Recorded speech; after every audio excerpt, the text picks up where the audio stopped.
मैं प्रगतिशील किसान फाउंडेशन के चेयरमैन सत्यनारायण सिंह। आज मैं आया हूँ मेजरगंज प्रखंड के बसविट्टा पंचायत के रसूलपुर ग्राम के नदी के किनारे आया हूँ और मैंने यहाँ की हालात देखा हूँ।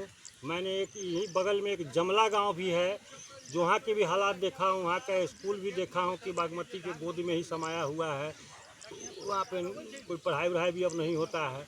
और मैं बताना चाह रहा हूँ कि ये सब जो यहाँ के जो लोगों में जो दहशत का माहौल बना हुआ है, लोग जो खून का आंसू रो रहे हैं कि भाई हमारा जो है घर ढह गया, हमारा खेत ढह गया, हमारा सब कुछ बर्बाद हो गया, लोग रो रहे हैं।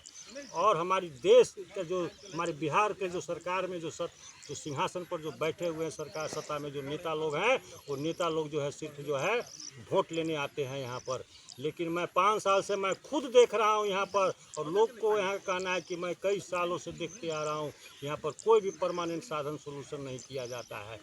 इसलिए मैं आम जनता से मैं इस बार अपील करूँगा कि भैया इस बार जो है बिहार में बदलाव करना है, और बिहार में बदलाव ऐसा करिए कि ये जितने भी जो 70 साल 80 साल से जो इस सत्ता में बैठ करके इस सत्ताधारी लोग जो है हमारी आम जनता के टैक्सों के पैसा से मलाई खा रहे हैं, मुफ्त का फ्री में जो है इनको गाड़ी घोड़ा बंगला पेंशन अपनी हर आए साल जो है तनख्वाह बढ़ाते हैं, सभी चीज़ कर रहे हैं। और एक फ्लड विभाग है जो लूट का एक हब बना के रखे हुए हैं कि परमानेंट सोल्यूशन कोई नहीं किया जाता है यहाँ पर।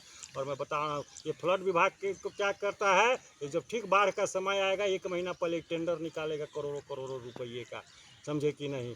और बोरी भरने का काम मैं पीछे देख के आया हूँ कि नदी के किनारे जो है लकड़ी उकड़ी गाड़ दिया और एक रस्सी बांध दिया और किनारे में कीला ठोक करके वो रस्सी चढ़े, उससे क्या किनारा ये होगा। लेकिन उस कार्य करने में मेहनत तो लगा है, उस कार्य करने में मेहनताना तो लगा है, तो पैसा किसका गया है? तो पैसा हमारे आम जनता का गया है। हमारी आम जनता जब ये कोई कपड़ा खरीदता है, पेट्रोल खरीदता है, कोई अपना खाद्य सामग्री खरीदते हैं, अपना जीवन यापन का सामग्री खरीद करके, और वो टैक्स भरते हैं, और वो टैक्स का पैसा सीधा गवर्नमेंट के खाते में जाता है।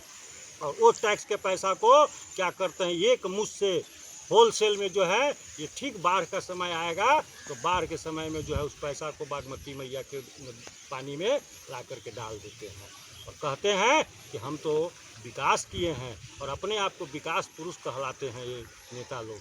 तो मैं ऐसे ऐसे अधर्मी कुकर्मी लोग को जो है इस बार सत्ता से उखाड़ के फेंकिए और बदलाव लाइए। इस बार मैं आम जनता से अपील करूंगा कि इस बार पैसे लेकर के आप लोग वोट मत दीजिए, आपको अनेक प्रकार से आपको बहलाएंगे। आप जो 1000 2000 500 रुपया ले करके वोट डाल देते हैं, जाति देख करके वोट डाल देते हैं, रिश्तेदारी देख करके वोट डाल देते हैं, और जिसका नतीजा होता है कि हम जो है हमारे अधिकार का जो है नैतिक और मौलिक अधिकार का जो है लूट मचा हुआ है।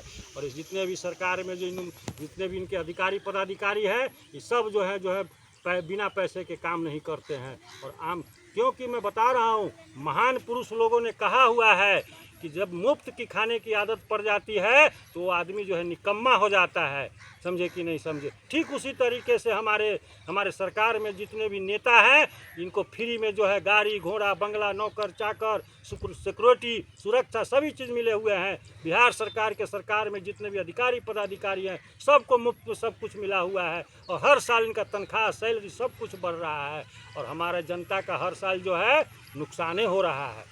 सरकार के में बैठे जितने भी नेता अधिकारी पदाधिकारी हैं और नेता हैं सब हर साल अपना पेंशन बढ़ाते हैं, तनख्वाह बढ़ाते हैं, टीए डीए सब बढ़ाते हैं, और हमारी आम जनता का हर साल जो है विनाश हो रहा है।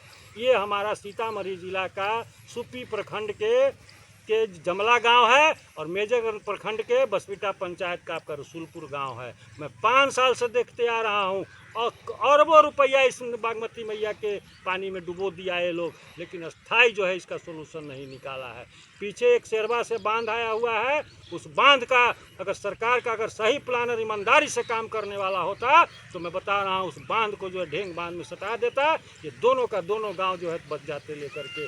लेकिन ये धर्मी कुकर्मी सब उपाधि ले रखे हुए हैं, ये चाहते हैं जानबूझ करके कि हम जो है आइए इधर आइए चाचा इधर आइए, समझे कि नहीं, उपाधि ले रखे हुए हैं, लूटने का खाली एगो माध्यम जरिया बना रखे हुए हैं। इसलिए दोस्तों मैं बताना चाहूँगा कि मैं भी गर्मी में आया था, गर्मी से बहुत थक चुका था। मैंने चारों तरफ मैं जमला से घूमते घूमते आया हूँ यहाँ, और देखते हुए नदी के किनारा लोगों का दर्द भी देखा हूँ। लोग रो रहे हैं, ये कोई दिखावा नहीं कर रहे हैं कि उनका कलेजा पर हाथ है। कहते हैं कि हमारा जो हम दिल्ली बम्बे कलकत्ता पंजाब से कमा कमा करके हमारा आदमी आया और घर बनाया इतना मेहनत से, सभी घर को हमारे बागमती मैया ने लेके चले गए। और मैं इसीलिए मैं बार बार कहता हूँ कि हमारे देश में विकास हो रहा है, हमारे देश में विकास सिर्फ नेताओं का हो रहा है, अधिकारी पर अधिकारियों का हो रहा है, और हमारी आम जन यहाँ का ठगा हुआ महसूस करते हैं। तो इसीलिए मैं सभी आम जनता से मैं अपील करूंगा, जनता का ही शक्ति से ये हमारे सत्ताधारी लोग जो बैठे हुए हैं इस सत्ता में, इनको जो है इनको सबक सिखाना। इसीलिए मैं हाथ जोड़ करके विनती प्रार्थना करता हूं आम जनता से कि भैया इस बार जो है आप जो है 500, 200, 1000, 2000 लेकर के वोट मत दीजिए। रिश्ता देख करके वोट मत दीजिए, जाति देख करके वोट मत दीजिए। जिस आप वोट देना है तो अपने बाल बच्चा परिवार को देख करके वोट दीजिए कि हमारे बाल बच्चा परिवार और हमारी पीढ़ी को, हमारे आने वाले पीढ़ी को किस दिशा की ओर लेके जा रहा है। उस स्थिति को देख करके वोट दीजिए कि कौन व्यक्ति ऐसा है कि जो हमारे बिहार को सुव्यवस्थित जो है लेकर के जाएगा। क्योंकि यहाँ जो है हमारी आम जनता मेहनत कर रहा है और आम जनता जो है महंगाई की मार झेल रहा है, आम जनता ही सब कुछ झेल रहा है।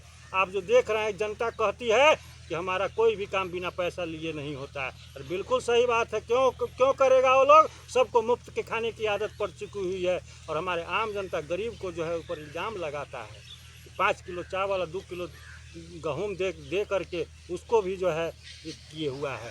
तो मैं इसीलिए मैं बता रहा हूँ कि भैया इस बार वोट दीजिए, सोच के दीजिए, और कोई पैसा कौड़ी नहीं इस बार लीजिए लेकर के, क्योंकि बिहार आपका विनाश की ओर जा रहा है। और आने कम से कम अपने बाल बच्चा के लिए, परिवार के लिए कहते हैं कि हम बाल बच्चा के लिए दिल्ली बम्बे कलकत्ता जाते हैं। अरे आप सिर्फ इस बार बाल बच्चा के लिए सिर्फ एक वोट दीजिए, बाल बच्चा को देख करके देखिए कि अपने बिहार का परिवर्तन होगा।